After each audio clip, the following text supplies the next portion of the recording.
In the following lecture, we're going to discuss a term which is known as the vapor pressure. Now, the Wikipedia definition of vapor pressure is that, also known as the equilibrium vapor pressure, is defined as the pressure exerted by the vapor of a substance in thermodynamic equilibrium with its condensed phases, solid or liquid, at a given temperature in a closed system. So, focus on the term closed system, and I'm going to explain what all of this means. Now over here you can see an example of a liquid molecule. Let's say this is water and all of these are liquid water molecules, and you can see that some of the water molecules, and notice also that this is a closed system, a thermodynamic a system which is at thermodynamic equilibrium. So there's no heat being lost or gained by the system, it's in equilibrium. So the liquid water would evaporate, especially the particles that are at the top surface of the liquid. They're going to evaporate slowly, and they're going to fill up the spaces where the liquid is not present by a vapor. So these molecules are constantly evaporating.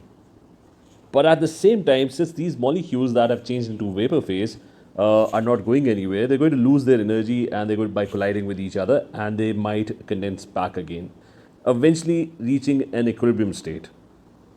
So what's happening is that your liquid water molecules are constantly evaporating, then they're changing into gaseous phase, constantly forming these water vapors or steam particles, and at the same time, the steam or water vapors are constantly condensing back again. So this is your equilibrium reached. And what do you mean by the equilibrium vapor pressure?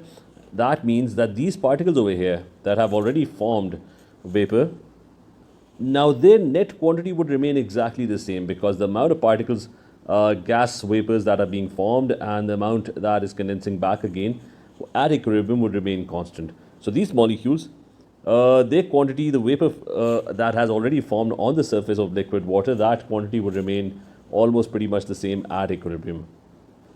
And these particles, vapor particles, would be randomly colliding with the walls of the container, and they would be exerting some sort of pressure, which would pretty much be a constant pressure, and that is known as the vapor pressure. So the pressure exerted by the vapor, which is in equilibrium with its liquid phase, the amount of molecules that are evaporating and the amount of molecules that are condensing back. So if the vapor is in equilibrium, then the vapor would be exerting a certain amount of pressure, which would be known as the equilibrium vapor pressure.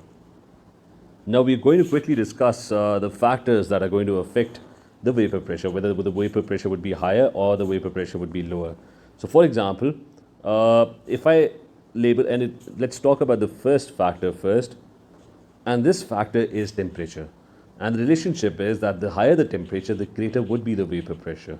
And let's talk about why that would be the case.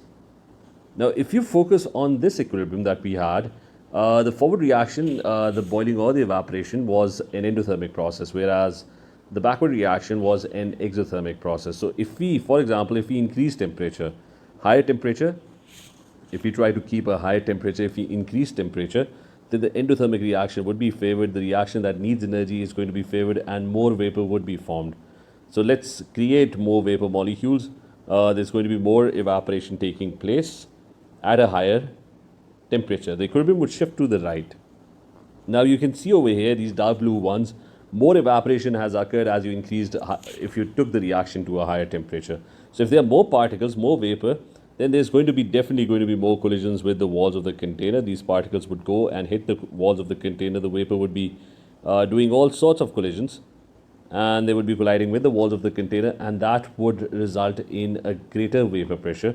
More vapor would be produced, and a much higher vapor pressure would exist at equilibrium. The equilibrium would be attained back again, but during the process, as you're increasing temperature, more and more vapor molecules are produced, and the result is that you get a very high vapor pressure.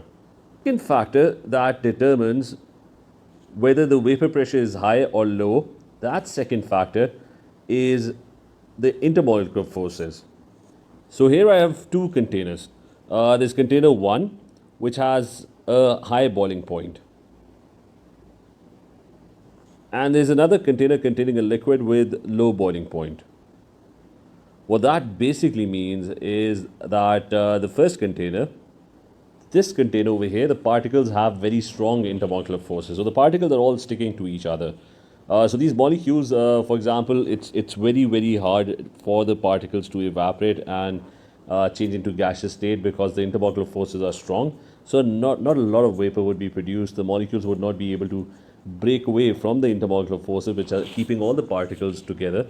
So they would be able to easily change into vapor phase. So at equilibrium, once equilibrium has been reached, the rate of evaporation and the rate of condensation is constant and equal. The amount of vapor that's formed in the container is not going to be very much because not a lot of particles are evaporating in the first place. This other container over here has weak intermolecular forces. What that indicates is that it's very easy for the particles to evaporate. Very easy for the particles to evaporate. Eventually, an equilibrium would be established because once enough particles had evaporated, then the reverse reaction, the particles would start to lose energy and condensation would start again.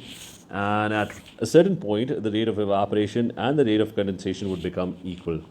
But look at this. If the intermolecular forces are weak, it would be a lot easier for the particles to change into vapor phase, and a lot of vapor would be produced if the substance has low boiling point and it has weak intermolecular forces.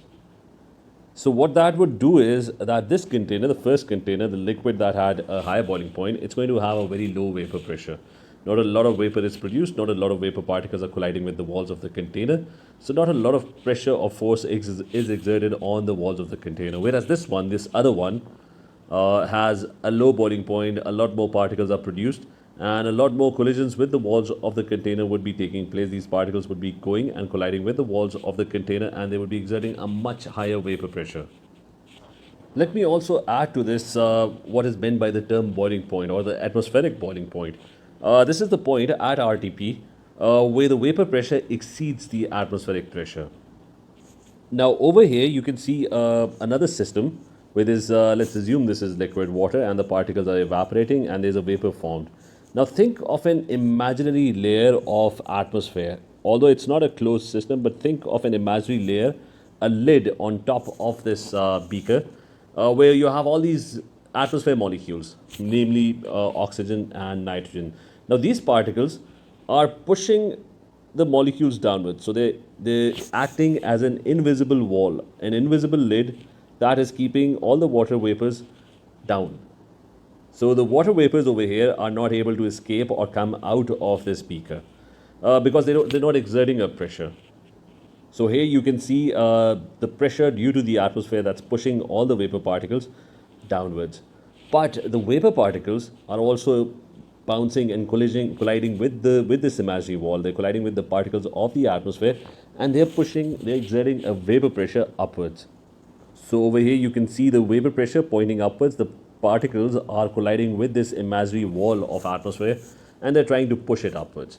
So when would boiling occur?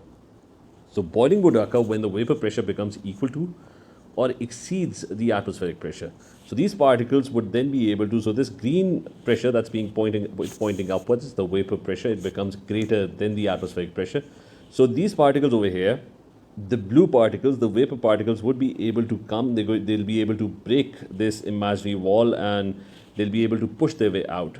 So more particles and more bubbles could form in the solution, in the liquid, and more gas particles would be able to change into gaseous state, and they would be able to escape this container. So previously there was this imaginary lid because the atmosphere was exerting a certain amount of pressure downwards. But if the vapor pressure exceeds that, and how would it exceed? If you keep a higher temperature. If you keep a higher temperature, the particles would be energetic and they would be able to push their way out of the container. Or secondly, it's the intermolecular forces, which means that the liquid has so little intermolecular forces that the particles easily change into vapor phase and they push their way out because the number of particles increase. If there are more particles, there will be more collision, there will be more force being exerted by the particles if there are more particles. If there are weaker intermolecular forces in the liquid, then more particles would be able to escape and come out of this. They would be able to break this imaginary lid and change into gaseous state.